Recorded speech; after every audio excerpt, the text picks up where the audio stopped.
Hey, we're awake on a Monday. Are the Cardinals? That remains to be seen. Welcome into the PHNX Cardinals Podcast, presented to you by the DraftKings Sportsbook app, America's top-rated sportsbook. Like and subscribe. Leave us a 5-star wherever you get your podcast. I'm Johnny Venerable. He's Bo Brack, live at the PHNX headquarters in downtown Phoenix. And we've been digging our heels in here at PHNX 10-plus hours, and this team rewards us with a big fat goose egg on the first day of free agency. It's not the end of the world, Bo Brack. But what do you make of this first day for our Redbirds? Oh, man, hurry up and wait with the new regime. We couldn't wait to see what the new look Arizona Cardinals were going to look like, and we're just going to have to play wait and see with them. And that's all fine. Like, yeah. I'll tweet out there, and I'll look like I'm panicking on the bird on Twitter. It's like, hey, where are the moves? Where are the moves? Find someone, do something. Calm down. They're giving me the Aaron Rodgers. They're saying RELAX, relax. And it's just like, well, I just want to be able to break down some moves. Forgive me for being enthusiastic and excited about the new Arizona Cardinals who aren't giving us anything. So it's not a matter of, hey, they need to be making moves. If there is a plan in place and Monti Ossenfort is waiting and seeing on some of these free agents, I'm cool with it. But I want to talk about some freaking moves. Yeah. This roster's, it's not any good. They need some new players. We're of the opinion, though, most of those guys are going to come next month in the NFL draft. But they do need to add, and they're going to be busy. They have 51 players on their roster. And we're not trying to get there. It's not like, hey, you only got 2 more spots to go. No, you got to get to 90. So that's not all going to come via the draft, the 8 picks that they have right now, plus some undrafted free agents. Like, you don't go from 51 to 90 just on first-year players. That's not a great strategy. Yeah, they're going to add anywhere between 15 to 20 free agents, and it's going to happen. It's just you want to be part of the excitement on day one. That's all I'm saying. I'd just still love to feel the thrill of a tampering window opening again, and the Cardinals being tied to a decent football player. Is that too much to ask? So we ran down Jonathan Gannon at the Combine. Remind me what he said to us, Bo, about when they're going to start their off-season activities. Yeah. Wasn't it they could start like super early because they have a new coach and a new GM, but he's going to give them more time with their families, but it's going to start somewhere after like the 1st of April. Isn't that what he said? The teams with a new coach they get an extra OTA, right? To kind of get up to speed with the new system and all that. And the first round of that opens up the first week of April. So I believe like April 3rd through 8th, there's that window. And we've heard that the Arizona Cardinals are going to start the week after Easter. So they're going to start on the back end of that. So they've got a little bit of time between now and then to get some players in the door. So the point I was making there is that's the window of time to sign players to get them on the field for OTAs. And that's about roughly about a month out. Mm-hmm. But as Bryon points out, no time signings. I feel better. And you should, because here's the thing. Look what the Bears are doing. And they're making some nice moves, but a lot of those feel like overpays, in my opinion. I got people yelling and screaming at me, we should have signed Javon Hargraves. No one wants to come here and play for Jonathan Gannon. The Niners aren't paying Brock Purdy or Trey Lance anything. Like they're being rewarded for drafting and developing well, and they can go splurge on a couple guys. And it's the same thing that the Cardinals did with Kyler Murray and J.J. Watt and DeAndre Hopkins once upon a time. That time is over. And so the Cardinals have to be methodical on how not only they do this rebuild, but this rebuild with Kyler Murray's robust contract, Bo. So I think that, again, there are some mid-level deals that they're going to be – they have to sign a starting center. They have no interior offensive line, right? They have no outside linebacker opposite Isaiah Simmons. They've got some issues, I would argue, at pass rusher and cornerback. So it's not like they're going to go and sit out all free agency. And if you're of the opinion, if you watch this show, we never felt like they were going to be in on the big dogs anyway. Yeah. So why really is it a surprise?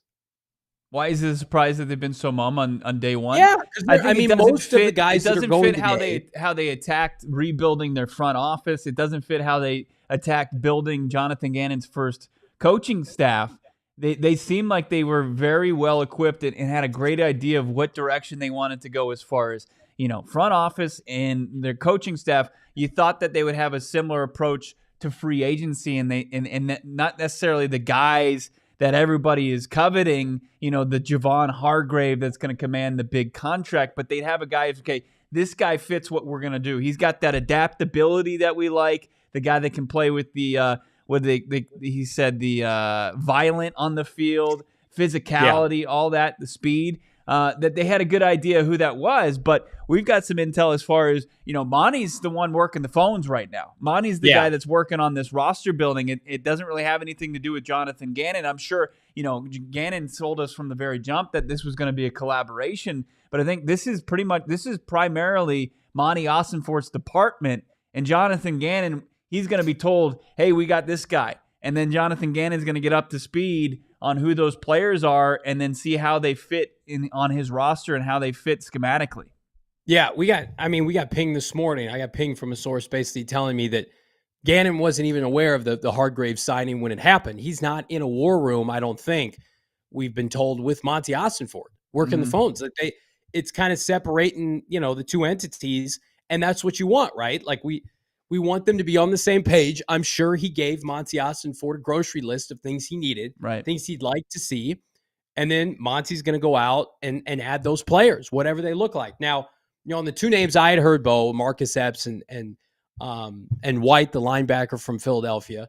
Epps has gone to the Raiders, $6 million per year, $12 million total. That's too much for the Cardinals to spend already with two starting safeties. Yeah. But I was told after the Super Bowl, Gannon went up to both those players individually and said, I'm going to be in touch wherever I land. And so, again, money talks and shit walks. Cardinals have money, but how much can you invest on that position? Right. I still think they have interest in Kaiser White, as we mentioned. But again, it's dollars and cents here. Who are they going to be able to prioritize? They'd love to be able to bring all the ex-Eagles here. But again, they're not going to be able to go spend $80 million on Javon Hargraves because the San Francisco 49ers aren't paying a quarterback $50 million. Right. So it's all relative, right? And the Cardinals want to be known as a draft and develop team and then supplementing minor needs, an occasional splash, but minor needs in free agency. So it would be, I think, a little bit backwards for them to start free agency and just say, hey, we got, it's like, what did we tell everybody on this show last week? I said, don't worry about the cap space because it's a moot because they're not going to go out and spend all of their cap space. Mm-hmm. They're going to let it roll over. What did the Bears do last offseason? They rolled over like $80 million in cap space because they didn't have enough good players to sign. And they didn't sign players just to sign players. Now, I would argue they're doing that now, but they're trying to win the North next year. Right. The Cardinals are still, I think, finding their footing of who they are. And Bo, I think the most frustrating thing is you would like to see one singular move, like rip the Band-Aid off and say, okay, here's a player we like. We're bringing him in. He's part of the new era of Cardinal football. We don't really have that yet. We've got a Greg Dortch holdover, which is great. We love Greg. But everything else, it's like, it's mom. They're not even connected to anybody right now. You want to see what the caliber of player that they view as worthy of kick-starting this thing for the new era of Arizona Cardinal football, right? You just want to see that where, I agree with Kevin here. It's kind of like Groundhog Day in the movie, right?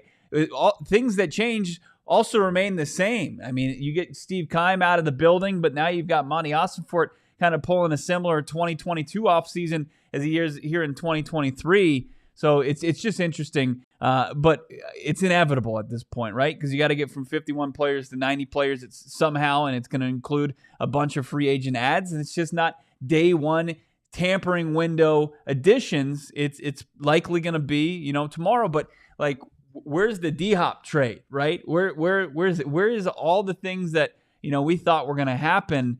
Where are they at this point? I mean, we're seeing a lot of teams overspend. I think that the Cardinals are in a position where you've got a team like the Chicago Bears that had nearly $100 million in cap space, and you pretty much just have to sit back and let them, if they're going to overpay for somebody at a position that you viewed as a need or a player that you tabbed as, okay, this is where he fits financially for us, that they can just go and overspend by a couple $1 million. It's like you look at their linebackers, you look at the guard that they got from Tennessee, who we identified as a potential fit for the Cardinals that has ties to Monti Ossenfort in his Titans days. And then he gets 3 for $30 million. I mean, to play guard for the Chicago Bears, it's just, you just kind of have to play the wait and see game with the NFL free agency, and that's unfortunate because we wanted to see right out of the gates. It was from the very green light. You wanted the Arizona Cardinals to be just kind of have a few moves to see what the new roster could potentially look like, what caliber of player Monti Ossenfort views as his Cardinals going forward. Also, can we be real? Like this free agent class, it's fine. It's not an all-timer. Like, look at what's being prioritized today. I would argue it's not premium positions. Hargraves was the number one free agent for a lot of people at 30 years old. Why? Because he plays a premium position. He's a defensive tackle. Everything else, it's like off-ball linebackers and guards and some centers, right? Some rotational defensive backs. It's not edge rusher. It's not top 5 to 7 left tackles, right? It's not true number one corners. There aren't elite receivers available in the free agent market. And there's not quarterbacks, notable quarterbacks that hit free agency. Those are the premium positions in the NFL. Those are the positions the Cardinals want to draft and develop and build around. And so if your teams like, I feel like we're banging on the Bears. We love our friends at CHGO. But it's like, at some point, you got to spend that money. That Terrell Edmonds contract, that's Tremaine, fine. Yeah, that Tremaine, that's not a great deal, right? You're paying $80 million for an off-the-ball linebacker. Cardinals don't want any part of those deals anymore. Right. That's a Steve Keim staple. That's a Steve Keim move. Nate Dave and these guys, like, they're nice players. That's the equivalent to what the Cardinals did with Justin Pugh a few years ago. And that worked out, that he played for them all 5 years, albeit he took pay cuts a bunch of the years toward the back end. But nothing is irreversible. No one's irreplaceable, right? I would argue, like, the most damaging offseason I can ever remember is when Kurt Warner retired and they traded Anquan Bolden, right? And then they let Antrell Roll go as a free agent. They lost Carlos Dansby. That's like DEFCON 5. Mm-hmm. This is not that, right? And even if they lose Byron Murphy and Zach Allen, which I think they will, I don't have this source. I don't think either one of them are coming back. I think Byron Murphy's going to get overpaid, and I think Zach Allen's got too much of a robust market for never playing under this regime. I think they're both going to be elsewhere. Cardinals will be fine. They'll recover. Will it hurt for, 8 games in the next year when you're playing rookies? Sure. But I also take solace in knowing if you're not jamming up the roster with a bunch of journeyman overpriced free agents, you're not blocking any of these high draft picks. And that's what we'd be saying. What got celebrated, not by this show, but by the media locally last year at this time? Oh, Gardeck's back, and Tanner Vallejo and Ben Neiman and all these signings. They were liabilities on Sunday. And then you wanted to see the rookies play. And then, no, we paid Dennis Gardeck all this money. We have to play him. People want to move on from that contract right now. So let's take a deep breath. It's going to be all right, because the Cardinals are going to have like umpteenth 12 draft picks. I want to see them play. That's what I want to prioritize. It's interesting. In 91, Claycomb Broncos spent over $150 million on offensive line alone. Like, they spent $80+ million on a right tackle and wash Mike McGlinchey. I just don't know if, like, I agree. Like, invest in your offensive line. Give Russ the best opportunity and chance he can for the first time in his career. Let's see how he looks. The Cardinals, they have to make it work with him. But then also look, all of his top wide receivers want out of town. The guys that he has to deliver the ball are just like, fuck this, we want out. And then so then they go overpay on the offensive line. It's like, great, that's fine. That's a good move. But they're also your two organizations in different situations. I mean, as far as the Arizona Cardinals aren't even anywhere close to where Denver wants to go. I mean, this is a rebuild. So we'll see what the Arizona Cardinals do. I want to get back to what you said about Byron Murphy, because we see Jamel Dean sign a contract. What was it? 4 for $54 million. Yeah. And Dean, I don't think it's an argument. He's done a lot more in his NFL career than Byron Murphy has done down there in Tampa Bay. And if Dean's getting $13 million on average per season, and we're seeing reports that Byron Murphy can get $16 million per season, I think that's out the window.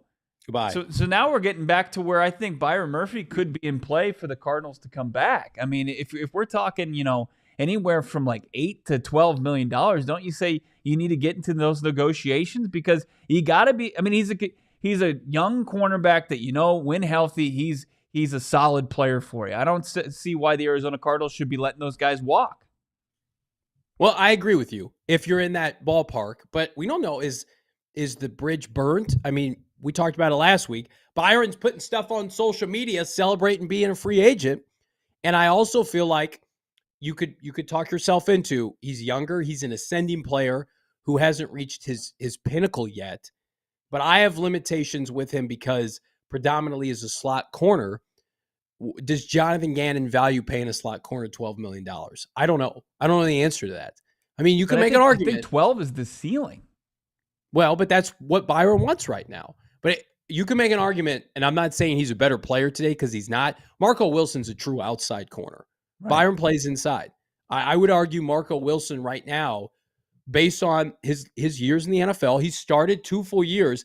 He's just as valuable to the Cardinals today. And I don't think that gets brought up as much. I think he's super talented. And I think Byron Murphy, to me, like as much as I dog on Vance Joseph, like they tried to put him outside and it kind of worked, but he got beat for a bunch of touchdowns. He was hurt this year.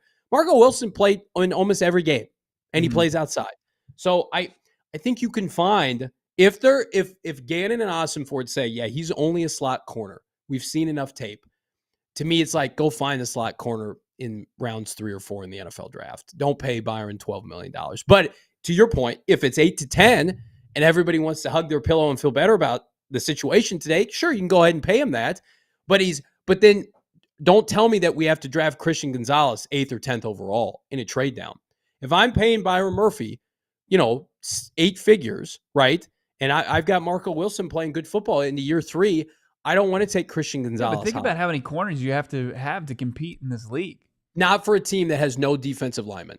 I would agree with you. You can have 6 corners that are B to B plus to A minus, but if you don't have any quality defensive linemen, I think it's a moot point. Look, I think if Murphy gets down to where you can get back to neutral as far as what you were going to pay him a year ago and lock him in a multi-year extension, and he can continue to develop probably at a better rate under a better defensive backs coach in Jonathan Gannon and Nick Rawlis, your new defensive coordinator, than he did under Vance Joseph. I mean, that's exciting to me. We've seen Byron Murphy can play in this league. I think that's enough to make me say, okay, if that price point comes down, I think that he's a guy that you can add and start your rebuild with. I'm not saying he's CB1 or anything like that, but he's part of.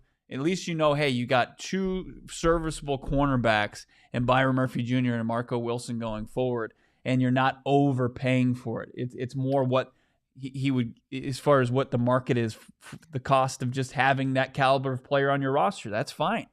Yeah, and I like that he went to Jonathan Gannon's opening press conference. I think he wants to be here. Zach Allen too, but I mean, I would probably prioritize Zach Allen before Byron Murphy. Sure. What's your opinion on that? Yeah, Byron I Murphy think that Zach Allen. I think Zach Allen. I think that's kind of how I've had it and how I viewed it. But I thought that teams were going to view his position as more of a premium position, Byron Murphy's, and they're looking at him and say, okay, what have you done for me lately? You had a back injury, and you can primarily only play slot. So how valuable are you as far as how you stack up against the Jamel Deans of the world?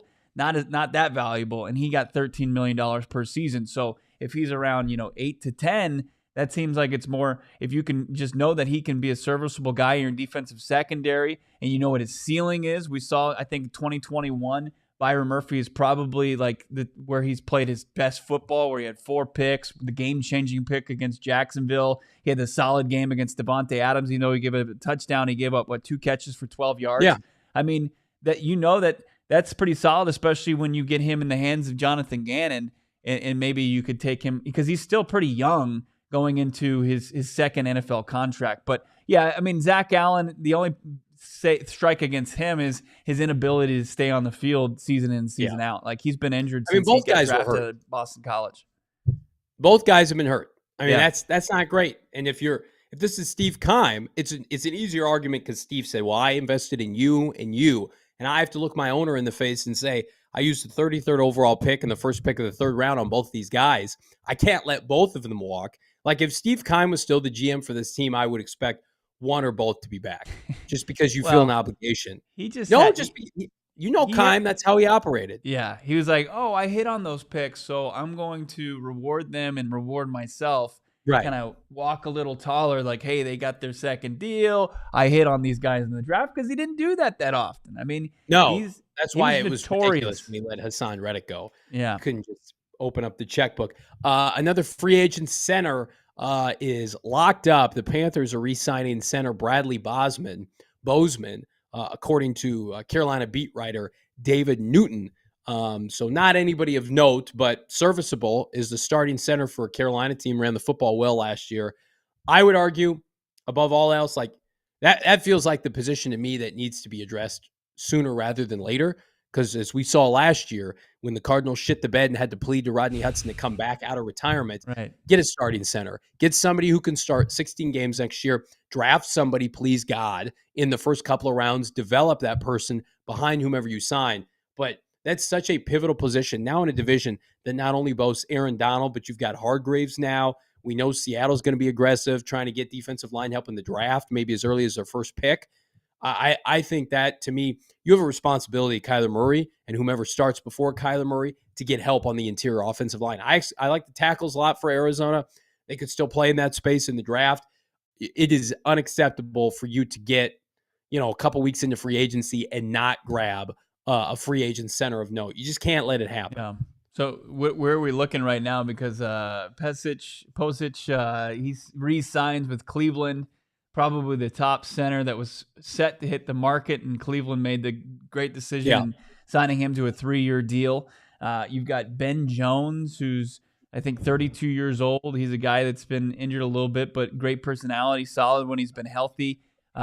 He's somebody that could be a bridge to possibly developing a rookie center, or if you decide that Lasita Smith is somebody that you can work with at the position maybe going forward. But it's not something that you want to just kind of leave up to training camp to figure out, kind of like what happened, as you mentioned, with Rodney Hudson, once he proved he couldn't be relied upon this season after they coaxed him out of retirement. Let's get to a couple of these super chats real quick, Johnny. We got a couple of them.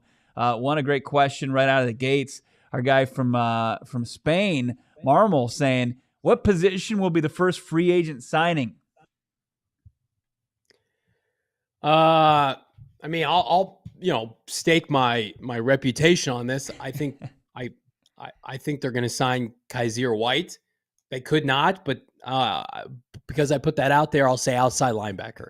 And everybody else say they have enough linebackers. What's going on? That market is also hot right now, and typically when that happens, you see deals compounded on top of each other, Bo.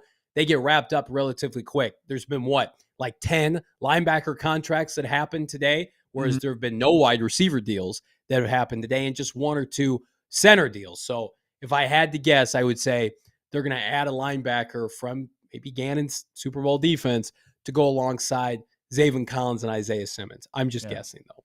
We got Eric Smith at $1.99 super chat. Is he just donating close to $2? If he is, big thank you to Eric. If you do have a question, just follow up in the chat. And then Jason Krell, $1.99 super chat. What's up, guys? Quiet today, no panic. I like that. I like that confidence, Jason. I do. But and we're not panicking. We absolutely just want to be able to talk and kind of break down any type of move from this new Arizona Cardinals front office and coaching staff and what the new cards could look like. Just weren't given. We didn't have any gifts under the tree today. We're selfish boys. We wanted to be able to hide. We waited. I God love all of you that asked if we were having a show today. We couldn't promote the show because I told producer Emma and Bo, I said, I refuse to do the rundown for the show until we have news. I need news. I need to be able to hear something via my phone or on Twitter that we can run with. And we held out as long as possible. And so the best part of the day, though, is hanging with all of you, talking Cardinal football. And speaking of football, right now on DraftKings, you can get all of the NFL props you want ahead of the NFL draft. The future odds for DeAndre Hopkins are off, so hopefully you got that when they were hot. We'll talk about D-Hop here in a second. But if you download the DraftKings Sportsbook app now, use promo code PHNX. New customers can bet a mere $5 and get $200 in bonus bets instantly, only in the DraftKings Sportsbook with promo code PHNX. Minimum age and eligibility restrictions apply. See show notes for details. My DraftKings pick of the week, like the Phoenix Suns tonight, to cover and win outright at Golden State. I think Devin Booker and company get it done. You can get that line right now. The last time I checked, plus 4.5 are the Phoenix Suns. Get their money line, which is, I think, right around plus 150, plus 200. Make some money on DraftKings with your friends here at PHNX. Slam the promo code 200 in bonus bucks instantly, Bo. Great place to go watch that game, of course. Four Peaks.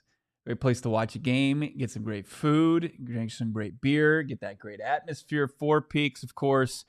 You got Kilt Lifter, your flagship. You got all the IPAs, your little heart desires out there. You're an IPA guy. I know Johnny is. He loves the hazy. You got the Raj. You got the bourbon barrel that they just let age in those bourbon barrels that they got straight from Kentucky that are used for aging whiskeys and bourbons. It's unbelievable what they can do with the beer that they brew on location. You got to try it out. Also, they've got TVs all over the place. So you want to watch the Suns game? You want to watch maybe some of the World Baseball Classic? You want to watch NFL Network with all the news breaking as far as where the free agents are signing? You can go watch it all and enjoy some great food and great beer at Four Peaks. You got to check out what's going on this spring because they've always got something great going on. They had the spring dinner where they had several courses matched and paired with all their delicious beers. Check out their events calendar, fourpeaks.com/events. For all your Beer Week entertainment. Also, you got the best place to spend this Friday at St. Patty's Day. It's unbelievable what's going to go on. I don't know if they're going to have any green beer. We'll have to kind of confirm that, if they're going to put any green dye in their beer. But Four Peaks 8th Street Pub, of course, is the number one spot. You go hang out for St. Patty's Day. Hang with your favorite degenerates, that's us, and enjoy some damn good times. We got our last Wednesday of the month coming up. We're going to be out there. Come talk some Cardinals football with us and the entire PHNX crew. You got to be 21 years or older and enjoy it responsibly. Johnny, what are your thoughts on Jimmy G making his way out of the division, headed to the Las Vegas Raiders on a 3-year free agent deal? Now, the Raiders were a team that we've identified as a potential trade-up partner. Jimmy G take them out of the conversation? I don't think so. To me, if they were in love with a draft pick like Anthony Richardson before, I would imagine that they're still in love with him. Anybody who's watched Jimmy Garoppolo operate for the last couple of years, you can't trust him to stay healthy. I think Garoppolo would be a nice bridge to any of these quarterbacks. I don't think any sane-minded GM is signing Jimmy Garoppolo with the idea he's going to be available for 17 games. I mean, Josh McDaniels has to convince ownership with, his bowl cut, what's his name, Mark Davis and company, to be able to win games and convince them they're going to compete. And if you're going in that gauntlet of a division, the AFC West, I mean, I was thinking about it today, like, I would love to do a deal with the Vegas Raiders. That division is such a gauntlet. We shit on the Broncos all the time, but we at least think they're going to be competitive.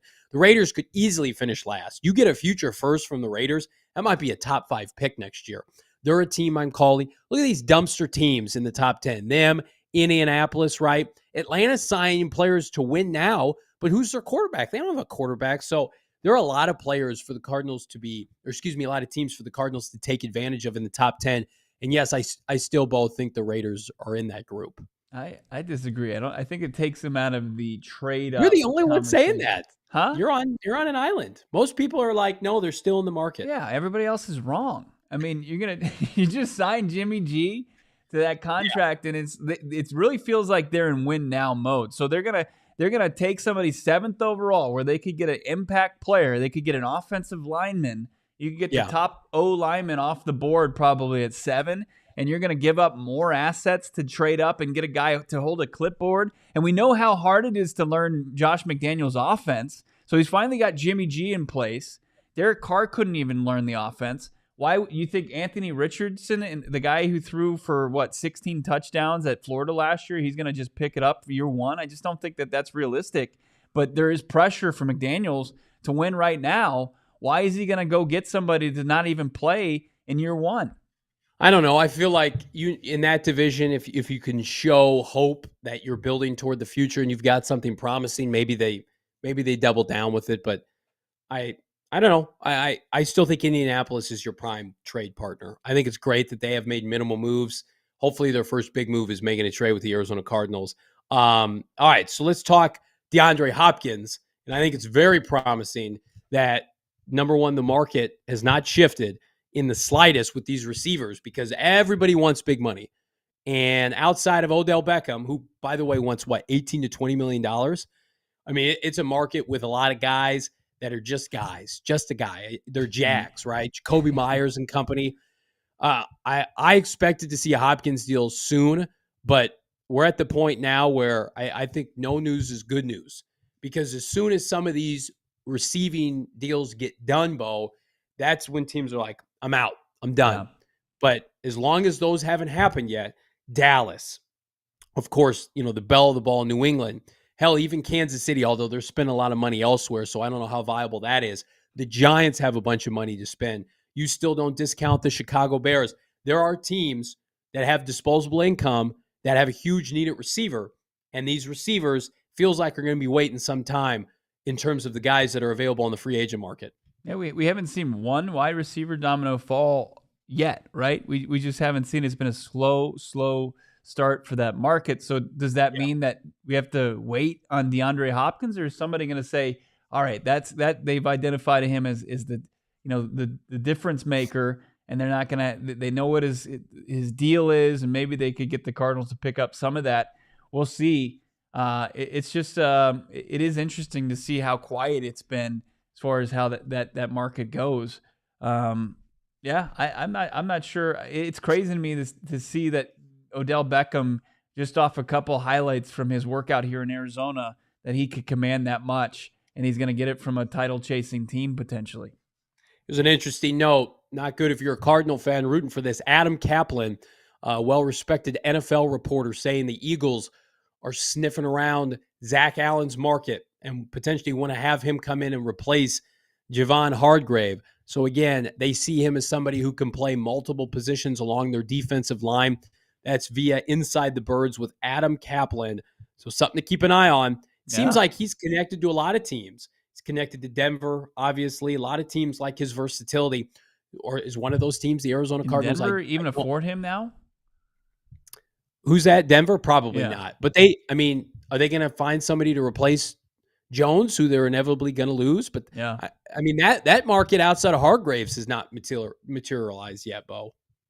Yeah, no, and it hasn't. I mean, you've got even his interior defensive line mate in Fletcher Cox, who hasn't. We'll see what his future holds. And those. What about Cox on a 1-year deal to Arizona? Would you hate that? No, I wouldn't. And look, this isn't like you still have to have NFL ready caliber talent like to play 17 games, right? I mean, and I think Fletcher Cox, obviously, with his knowledge of Jonathan Gannon's system and just the disruptive force that he is at the defense in the interior, that each defensive line that he plays for, that would be huge to have to help develop potentially, if you stick and pick at 3, a guy like Will Anderson, right? I think that would be invaluable. So if you overpaid a little bit, I think him or even a guy like Marcus Davenport, I have no problem with those guys going on a short deal, like a 1-year prove-it deal at this point in their career, if the dollar's a little bit north, because the Arizona Cardinals, they have a decent amount of money to spend. I mean, I don't think they're going to be breaking the bank on a long contract that they're going to lock somebody into this offseason. I keep going back to the fact that Monti Ossenfort did not draft Byron Murphy and Zach Allen. Yeah, he has no allegiance to them. Right. Now you need quality players at those positions. But to Bo's point, I mean, they didn't play all 17 games last year. Zach Allen's never completed a 17-game season ever, or a 16-game season. And he benefited from Chandler Jones last year and J.J. Watt this year. Now, other teams can say, Zach Allen, come be the final piece to our team, but Arizona would essentially be paying Zach Allen money to come and anchor their defensive line. I don't think Zach Allen can anchor the Cardinals' defensive line by himself. And you just got to have realistic expectations. With each passing day, they're not going to get a defensive lineman, I would assume, in the top 10, right? We're gonna assume that's not going to happen. Not excluding edge rusher. I'm talking about a 5 technique or a 3 technique. So it's like, okay, Zach, it's going to be you running it back with the guys, on the roster. Maybe we'll sign some 3rd-tier guys and add some people, in the later rounds of the draft. But I would rather save my cash. And if there's somebody of note next offseason that's worth $20 million, that's a premium defensive tackle, that can take over games. I mean, when's the last time Zach Allen's taken over a game? We saw a defensive lineman do that for the Cardinals. His name was J.J. Watt this year. He's gone. He's retired. Well, so, I would disagree to that to a certain extent. I thought that there were moments where Zach Allen was the most disruptive defensive player on this defense this season. I mean, when he got over on heaters, when he was knocking, he was getting disruptive in the backfield. He was knocking passes down. But his biggest issue is staying healthy, and you can't point to a season where he's stayed healthy. I see in the chat, I agree with it. Great reporter out of Houston, John McClain, saying that he thinks that the Texans, because of Matt Burke, the former defensive line coach for the Cardinals, is now the DC there, that would be a fit. And they've certainly got the cap space to do so. It just makes sense. And, Denver was easy connecting the dots because of VJ. Now, because they spent so much money on the offensive line, and then they just brought back linebacker Alex Singleton, I think, on a 3-year, like $18 or $19 million deal. Where, how much cap money do they have left? I think the Arizona could the Cardinals benefit from maybe even getting Zach Allen on another prove-it deal. We'll just have to see how this defensive line. He's going to be 26 years old. Right. Here's his NFL career. Come on, look! Don't try to convince me that Zach Allen's not a good football player, because he is. I'm not saying that. Forced fumbles is one thing. He's batting balls down right and left. He looked like a baby JJ Swat down there. I'm going to make a point. We just got a dislike on the feed here. And I think it's because of that cold take. Cardinals haven't been able to stop the run in 4 years, and Zach Allen's been a starting player most of that time. Now it's not all on him. Maybe it was a scheme with Vance Joseph. The inside linebackers can't fill. But we've got somebody in the chat, bring Calais home, and I don't think that's viable. But Calais Campbell, Darnell Dockett, those are guys that I'm prioritizing as a free agent to be. I'm giving second and third Zach Allen has never been close to that caliber player. Cardinals need to go find that next player like that. It's been Keim's white whale, and he never fulfilled it. He signed Darius Philon. He never played a snap for this team. He drafted Robert Kimdichie over Chris Jones. Spend a couple premium picks on SEC defensive linemen, and hopefully it works out. Don't overpay Zach Allen. If Zach Allen's price tag falls down, I just don't think you're going to be overpaying. I'm looking at these defensive linemen right now. I mean, obviously you see like the Hargrave. He's the guy that wanted to test the market. He tested right. He got over $20 million Zach Allen's per season. Market right now, in your opinion? I think it's deteriorating. I think that there were some teams that would vie for his services, and if he wants to go to Houston and play for Burke and get paid just the same as he did here in Arizona, then fine. If he feels like the familiarity's there with his former coach than there is with this new regime here, then that's unfortunate for the Cardinals. But I'm not going to say, hey, he could, he wasn't a dominant player, so he can't come back. I think he was a solid player for the Arizona Cardinals, and you just don't just like Byron Murphy, if the money's right and you can pay the guy his market value and you bring him back, I have no problem with that. I think that those like Zach Allen, Byron Murphy, Will Hernandez are the three guys that I'm like, okay, bring him back. Other than that, you could let everybody else walk, and I'm not going to make a big fuss about it. I'm in agreement with Arizona Animal. Allen is a complimentary player. He's not a top dog. Agreed. I'm not saying he's a top dog. Who are you guys listening to what I'm saying? I'm not saying he's a top dog. I'm saying he's a good player. Top dog. Cardinals don't have a ton of good players. So if you can re-sign one, bring back and you know what you're going to get. He's a good player. At times he was one of the best players on the defense last year. To me, You've got an opportunity now with fresh eyes with people and a team that is going. Like I'm looking at the interior defensive lineman here. You want like Draymond Jones? You want to overspend for Dalvin Tomlinson? Do you want Sheldon Rankins? I think I'm more of the mindset. I'm more of the mindset. Sign guys to 1 and 2 year deals on the defensive line and draft some people and get some new people. So why not one of those 1 or 2 year deals be Zach Allen? Because I know, because I don't want to be committed to Zach Allen. Zach Allen's going to get a 4 or 5 year deal. 1 or 2 years. No. Zach Allen's going to get a 4 or 5 year deal. Don't you think? I mean, the teams that if it's Houston, that could work, right? But Denver's out of it. It feels like some of his options are already gone. I don't think. I do not. I think his market is very significant and real still. Doc's cards, exactly. This is what I feel like taking crazy pills. He's exactly right. Get off Zach Allen's man junk, basically. I think there's a better chance that Byron Murphy's price tag comes down. I still don't think the Cardinals are going to be interested, but I don't think Zach Allen, who plays a premium position and is going to be looked at as a complementary piece for a lot of teams, is going to have a market deteriorate. I don't think he's a good fit for the Cardinals for what they want to do. That's my opinion. Let's take a look at some of these super chats because we got more. Thanks to everybody chiming in with the super chats. B Money saying, do you think we will sign people tomorrow or Wednesday? I think at this point it feels inevitable. I mean, they haven't done anything at this point.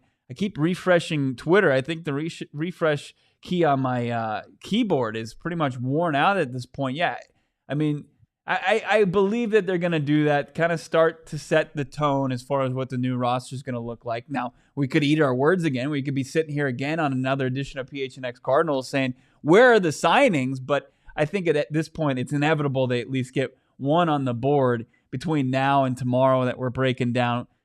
I mean, depending on who it is, it'd probably be an emergency pod. If it's re-signing Zach Allen, apparently Johnny doesn't even want to acknowledge that at this point. I mean, whatever.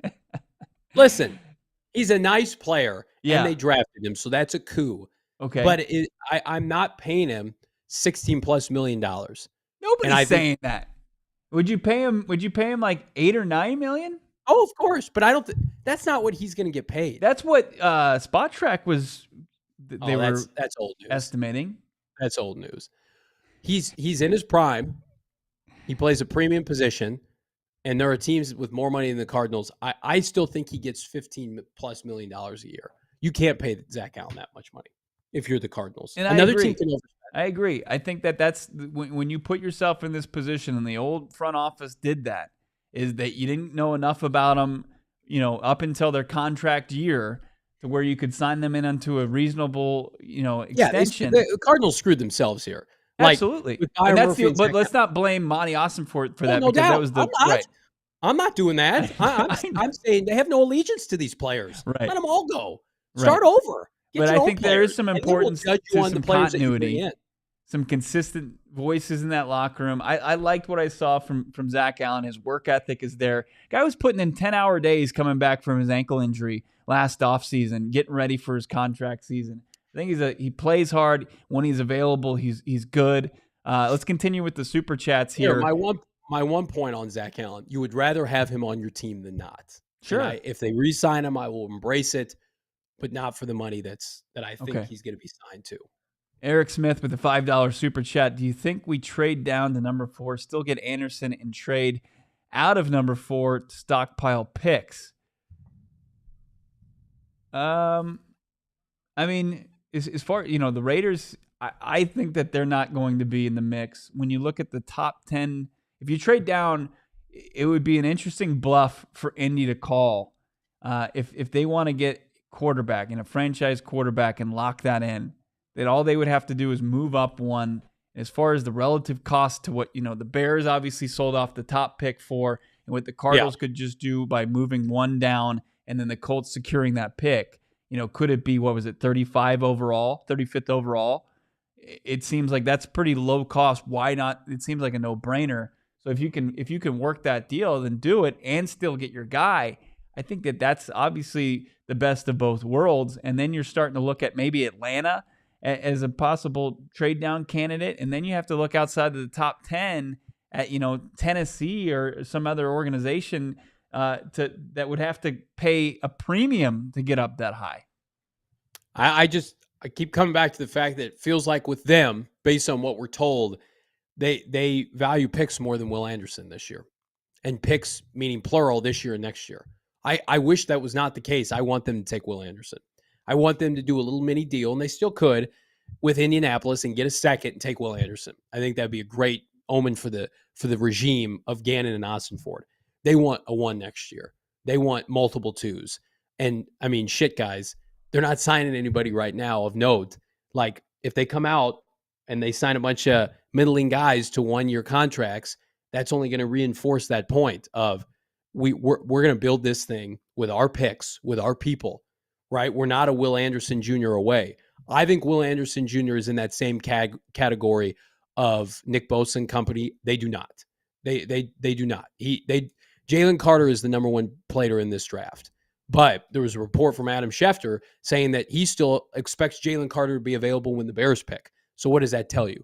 Cardinals aren't going to take Jalen Carter. So it's like if Jalen Carter had a clean bill of health, he'd be a serious candidate to be taken third overall. Not health, I'm sorry, clean bill of off the field. Was a good dude. He's probably not a good guy. Probably not somebody you want to build around. Right. So to me, it just feels like this team right now, just like Zach Allen, would love to have Will Anderson Jr., but they're not a Will Anderson Jr. away. Yeah, if that makes sense. If the Cardinals stick and pick at 3 or even move down to 4 in their top 5, and you see the evidence, even if Jalen Carter is exonerated in the eyes of the United States judicial system, that's all well and good, but the red flags are already there that have pretty much taken him off the board as a top 5 pick. If Seattle wants to mess with that, then go ahead. They can go do that. They can take that risk. But it sounds like Adam Schefter's saying Seahawks aren't even looking to fuck with him. Right, and that's smart. That's a good move by any organization, and seeing what the evidence is and what's alleged and his involvement and his track record even before, where he's got he wasn't ticketed going over 80 miles per hour allegedly in a 45 mile per hour zone. Just bad judgment from a guy with a lot to lose and could potentially cost himself a couple $1 million by his what he's already, some missteps he's already taken. So, do you think that the update now we're getting from folks in Houston that they're open to trading Brandon Cooks hurts DeAndre Hopkins' market at all? Not really. Nah, I don't either.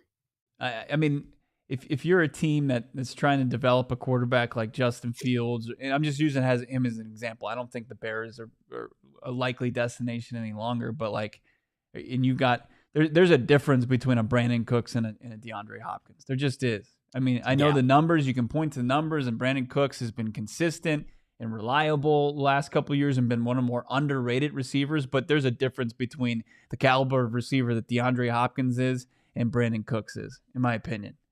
Yeah, I agree with that. And I don't think that's new news, but everybody pointing that out, that the Texans are saying, call us, we're going to make him available. Right. Thunder asking, could Seahawks take a quarterback? Absolutely, 100%.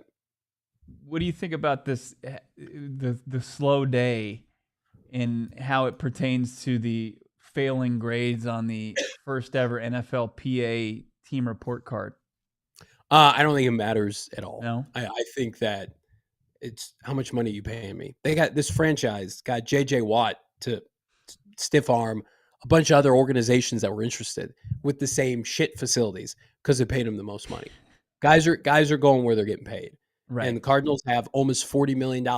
When they want to decide and they want to open up the vault and start paying people, that's when people are going to sign with the Arizona Cardinals. Like you'll get in the Bruce Arians heyday, a bunch of guys that believed in Bruce and Todd Bowles that would put them in the best position. Those would happen May, June, July.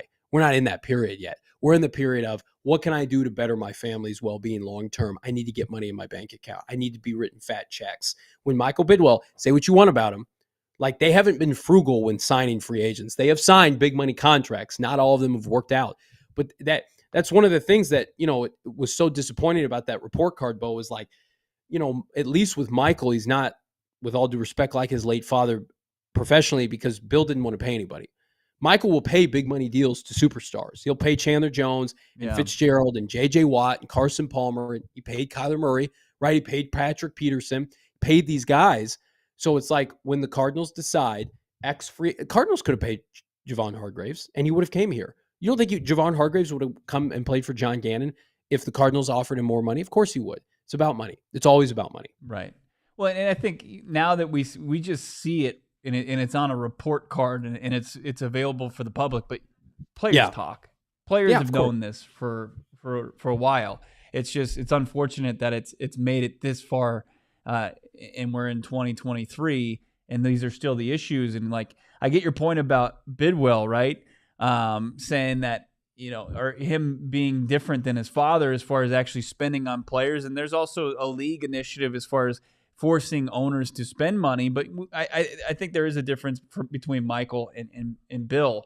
But, as much as things change, they're also the same, where he's charging guys for team meals and stuff. And you see across the league, I'm not saying guys can't afford their own meal, but you got to keep up with the Joneses. And if the Rams aren't charging you for your lunch and dinner, then the Arizona Cardinals shouldn't be charging you for your lunch and dinner. So it's just hopefully they've quickly gotten rid of that. And it seems, Jonathan Gannon spoke to that. He's like, we're not worried about the past, but obviously they're using it as evidence to grow from, and they're focused on how they can improve the organization for the future. And I'm sure that those poor grades, they're working on those. And something's going to come out here in the next couple of weeks or a month or so pertaining to those grades. And a lot of people are going to be scratching their head. And I just caution everybody that it's part of the bigger mindset of what Jonathan Gannon and Monti Ossenfort want to do. And so it's going to seem like a head scratcher when it happens, but just be open-minded that it's, and for what we have sourced, what I've heard is Gannon and Monty are calling the shots this offseason. I mean, Michael Bidwell has been very receptive, Bo, in saying, do what you got to do. Take care of changes that need to be taken care of. I think Michael Bidwell has been humbled a little bit. It's been an embarrassing, 18 calendar months for the owner. Mm-hmm. He's made some poor decisions on and off the field when it comes to this team, personnel, and then, of course, how he treats his players and what's perceived of the organization now. They've taken a step back. So in an effort to take a step forward, it does feel like, and we know this definitively, that he is deferring to the two guys that are running the show now. Yeah, no doubt about it. Arizona Animal making a great point. Circle K doesn't even charge us for these great snacks. Neither does PHNX. We are a great, classy organization. Take care of our own. Yes. We love Circle K. Yeah. And they're our newest partner. And we get to snack for free at the PHNX headquarters, unlike the Arizona Cardinals. Hopefully that's changed. What has not changed is our love affair with the premium convenience store in all of the Valley or wherever you live, and dabble. And get this, we're going to help you get some free gas if you're interested, because we're so excited to partner with our friends at Circle K. And to kick things off with this partnership, we've teamed up with an amazing giveaway opportunity. All you got to do, text PHNX to 31310 for an opportunity to win a $500 gas gift card from our friends at Circle K. Now, Bo, I'll have to check and see if you win that gift card. Can you also dabble on the many treats inside, the donuts, the coffee, the snacks, right? Can you use it inside Circle K as well? Yeah, it's a Circle K gift card. It's not just exclusive to gas. Yes, it is. It's exclusive to PHNX, though. That's you got to text promo code PHNX to 31310. You can see it at the bottom of your screen here. Circle K. You've got PHNX synonymous with Valley Sports. We appreciate you. Circle K synonymous with premium convenience stores. So excited, Bo. Yeah. Yeah, I'm with Gannonball. I legit love Circle K coffee as well. It fuels me on a daily basis. Elver, thank you for breaking the news that remains the status quo, still signless as far as the Arizona Cardinals go.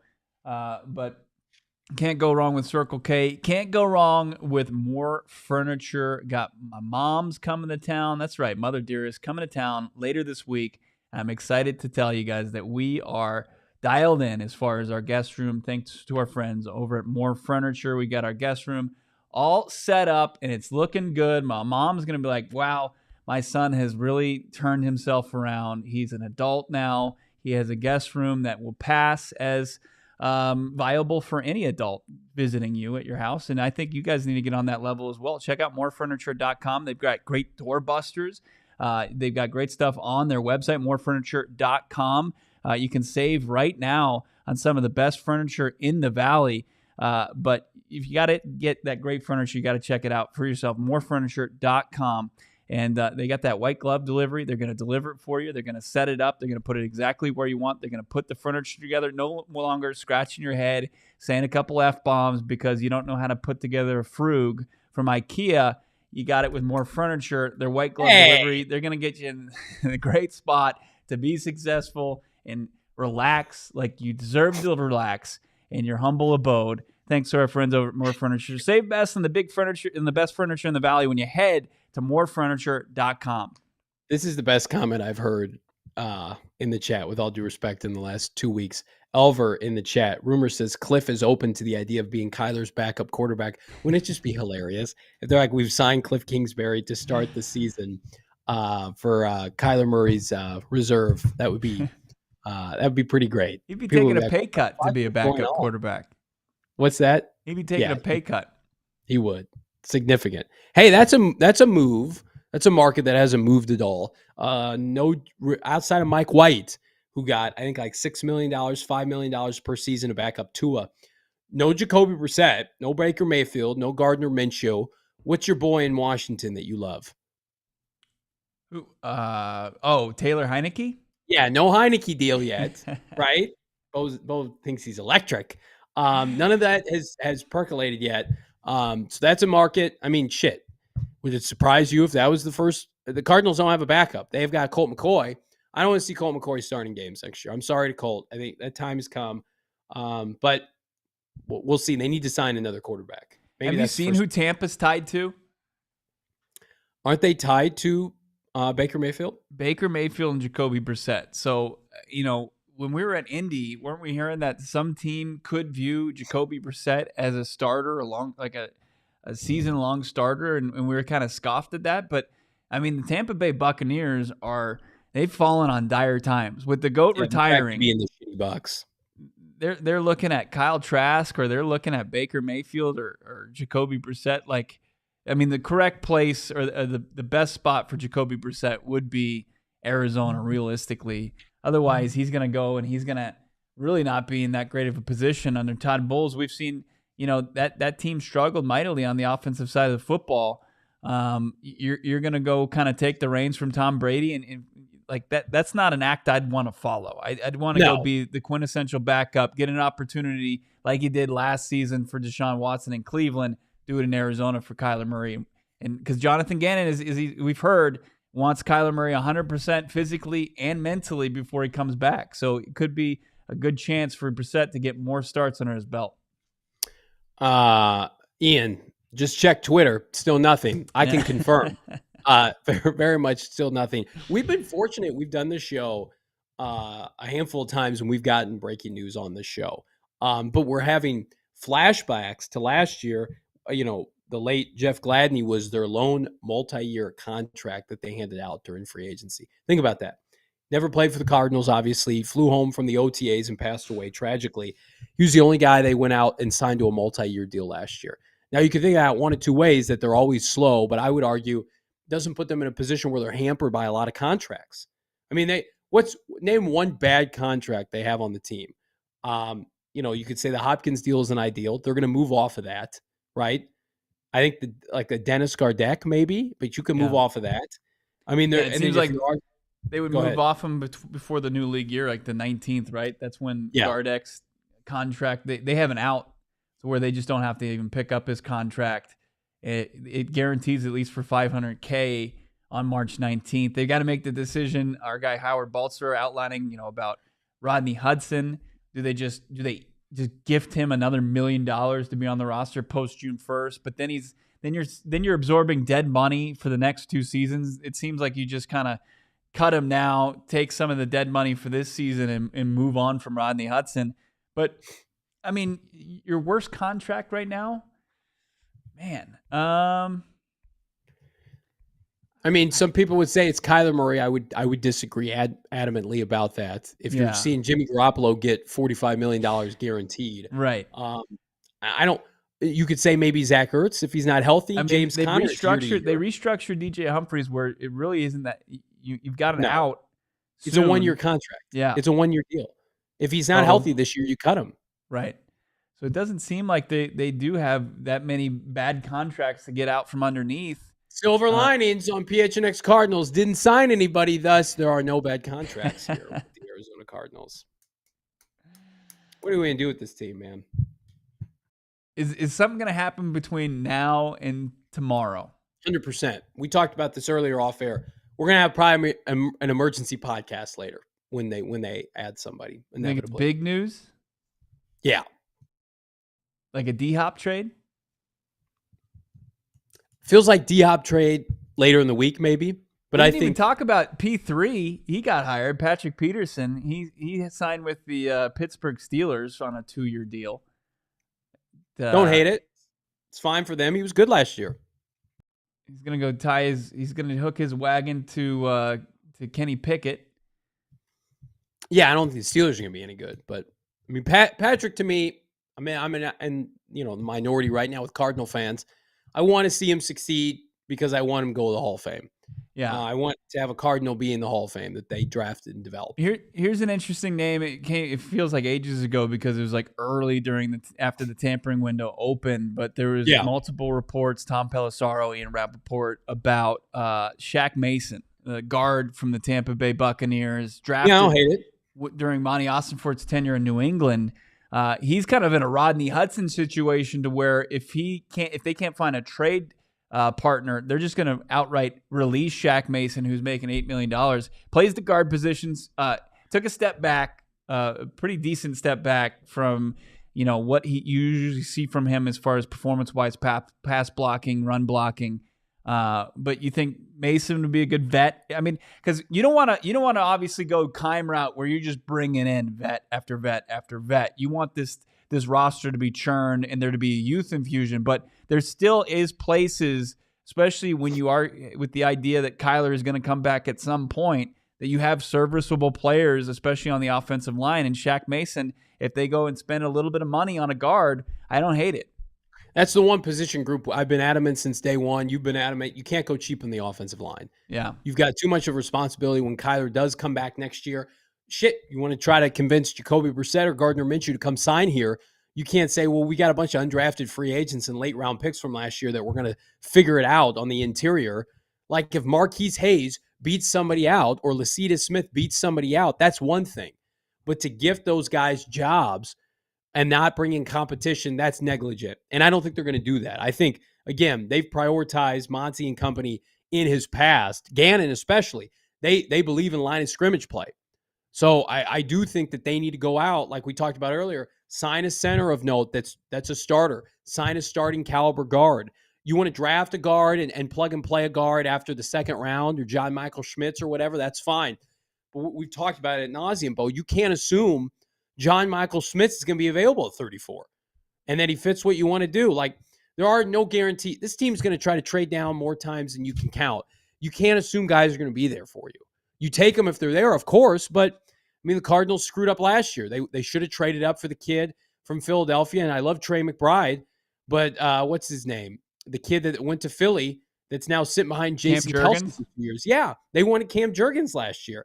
They didn't go up and get him. They weren't aggressive enough. So now they have no contingency plan on their interior offensive line. So it does make you wonder, when is the first shoe going to fall? When is the first slipper going to fall here on this new regime?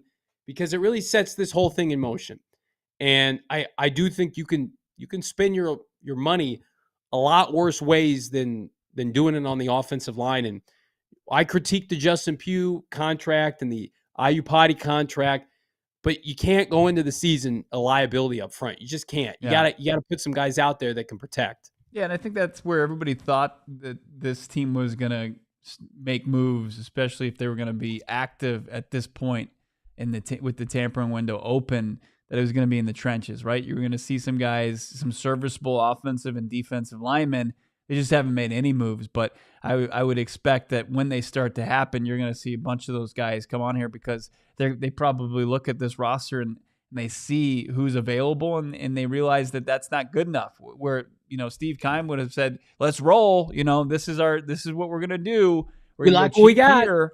And get these like third tier, vet free agents and then roll the dice on some late round draft picks. It's just like, that's not a smart way to do business in the NFL, especially when you're paying a quarterback the amount of money you are, Kyler Murray, and coming off of a serious knee injury. So there's a reason these guys are available too. Like we talk about it every year. Like Javon Hargraves is 30 years old. Mike McGlinchey, like everybody in San Francisco wanted him out. They're going to try to upgrade over Mike McGlinchey.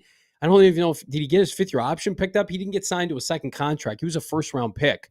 He got thrown around in the NFC title game. He was one of the biggest liabilities on their offensive line. He got so much GD money today. Yeah. I mean, those are teams that are, now I'm not saying panicking, but are really spending to spend. Now, there are quality deals to be had. Like I thought behind closed doors, would Monti Ossenfort and Jonathan Gannon, would they rather pay TJ Edwards pennies on the dollar than have to extend Isaiah Simmons? I would imagine yes. Yeah. TJ Edwards is making like $5 million a year, but you've got Isaiah Simmons here. We don't think they're going to pick up his 5th-year option, so you can't afford, on top of Javon Collins' first-round salary, you can't afford to go out and sign TJ Edwards for that amount of money, right? Yeah. He's the middle linebacker calling your defense. So everything is contextualized situation to situation.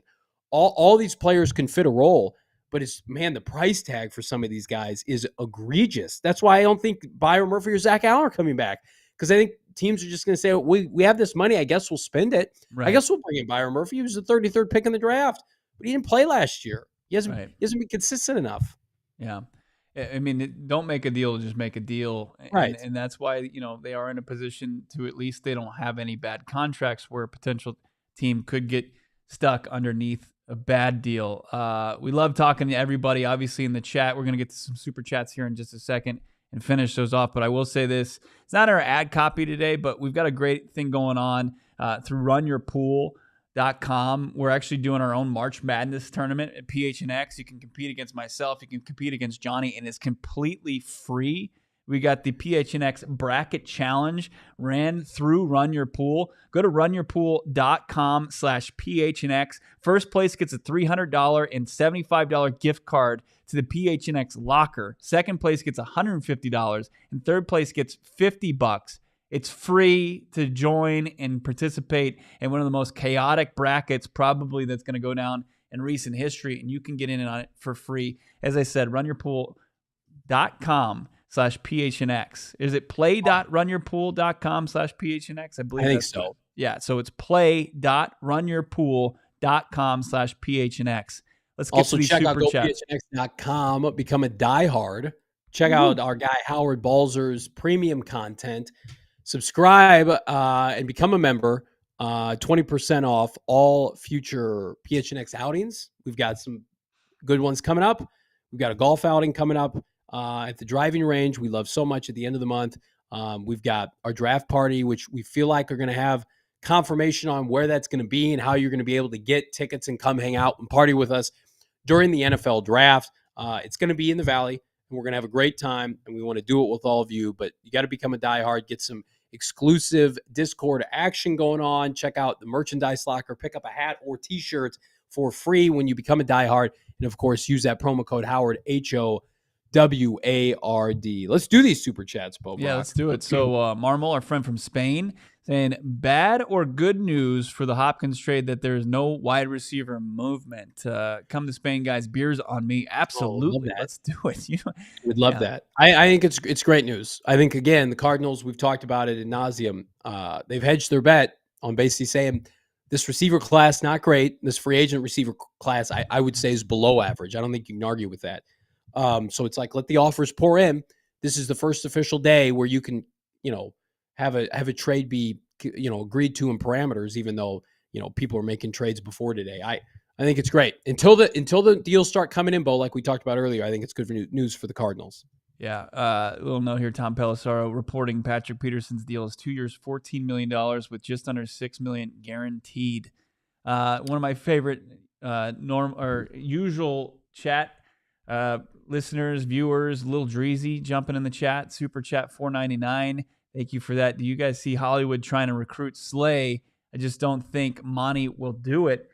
Yeah, I mean, Darius Slay obviously played at such a high level from Jonathan Gannon the last 2 seasons. He was like one of their main reasons that they were able to kind of go on the run in 2021 and make that kind of wild run to the postseason with a developing Jalen Hurts, and then Hurts kind of took over as the leader of that team. But he had a bunch of games where he made some game-changing plays on the defensive side. But yeah, you're right. I mean, I don't know how Monty views a guy like Darius Slay, what he's willing to give up potentially in a trade to bring in Slay, but a solid player on the outside.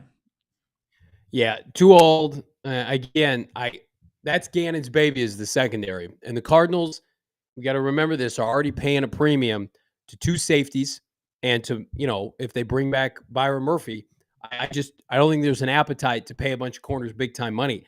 And they could be, in the market to take a corner at the back end of the top 10 this year. So I don't, Darius Slay also, I would imagine, does not want to come to a team like Arizona that's clearly rebuilding. I would assume he would rather go back to Philadelphia than do that. And they've got more money to operate with. I'm looking at overthecap.com right now, Bo, and it's got the Cardinals with that just under $35 million in cap space. And you've got Budda Baker making $16 million, Kyler Murray making $16 million, Marquise Brown making $13 million. But again, that's on his 5th-year option. DeAndre Hopkins making just under $30 million as a cap hit. I'm looking at Jalen Thompson. You look at some of these safety contracts that have been dished out. Jalen Thompson's still making under $6 million. And we talked about somebody like Marcus Epps potentially coming here. I mean, he's making more in his 2-year deal with the Raiders than Jalen Thompson. So, again, there's some money to be trimmed off with the Gardex of the world, but I don't think there's a lot of gymnastics you have to do with the cap. I mean, after Rodney's gone, after Hopkins is gone, you make a couple tweaks here and there. They're going to have enough money to do whatever they want. And I think that the signings will come right after that. Yeah. I'm going to make a plea to over 300 people watching this right now that let's kind of like this into existence. Hit that like button that the Arizona Cardinals make a move as soon as we end this broadcast here so we can talk about something. The Cardinals making a deal. Probably get us right back on the airwaves. Let's wrap up some of these super chats so we can stop delaying the Cardinals making a move. Jason Krell, 199.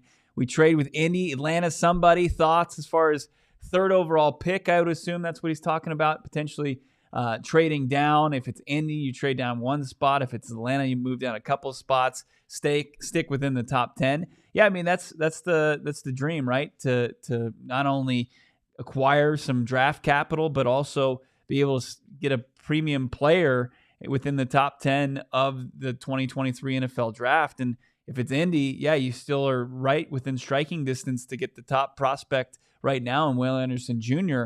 If you trade down with Atlanta, you're probably looking at like the 4th best non-quarterback in this draft. And that's where you really have to lean on Monti Ossenfort, Dave Sears, your assistant GM, and Jonathan Gannon's scouting experience. What is Atlanta doing?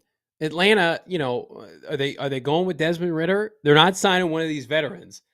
To me, it's like Arthur Smith has to win games next year, has to infuse, a side of hope for that fan base. They're not trading for Lamar Jackson. I mean, that seems like the team to me where it's like, are they going to come up for one of these quarterbacks? We know Indy's desperate and they have to get one, but maybe they're foolishly thinking to themselves, we can just sit back at 4 and get everybody sloppy seconds, 4th overall. Maybe that's what they're going to do. Ballard is very, very cost effective. Like he does not like to do splash moves all that often, doesn't like to spend a bunch of money. But maybe Atlanta feels like, okay, Carolina went up, we got to go up and get a guy. Because in the NFC, what is the NFC South and the NFC in general, like if they hit on a pick, they can become viable really quickly. It's not like the AFC and the AFC West where you got to come with a bunch of all pros ready to go. So yeah, I don't know. Atlanta's lack of urgency at the position is interesting. Yeah, RIP my fellow Kyle Pitts fantasy owners. I was naive enough to draft him this past season. It was brutal. Obviously, he had the injury, and now they go out and they get Jonnu Smith from the Patriots, and now they've got 2 playmaking tight ends there in Atlanta. I mean, if you don't want to reward Indy for calling the Cardinals bluff, for not trading out and that pick potentially being available and securing the 3rd best quarterback potentially of this draft. Like if Atlanta is convicted with the idea that, if it's Anthony Richardson or CJ Stroud or Bryce Young or whoever slides is better, like far and away better than Will Levis. And I think that's a pretty good, I think a lot of people feel that way. Yeah. Then go up and get them and don't let, anybody kind of take that away from you. And so like you could hurdle the Colts easily by paying the price to get to number 3 because you can get yourself the top 3 quarterbacks. So I think we have one last super chat before we get out of here and get to the inevitable Arizona Cardinals move that's going to happen once we get off air here from Jonathan Fine. What about Ryan Kelly? Heard India shopping. Yeah, that came down earlier today. When you look at Ryan Kelly, though, Johnny, he's a guy that his production fell off a cliff.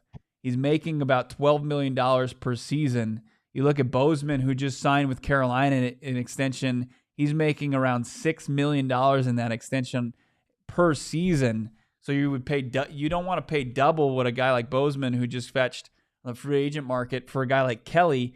When the Colts, if they're pressed, they could just release him and you could sign him for a cheaper salary if you like the guy. Yeah, he's old, he's beat up, and he's expensive. That's not a good combination. His PFF grade was 64, and that's not the end-all, be-all.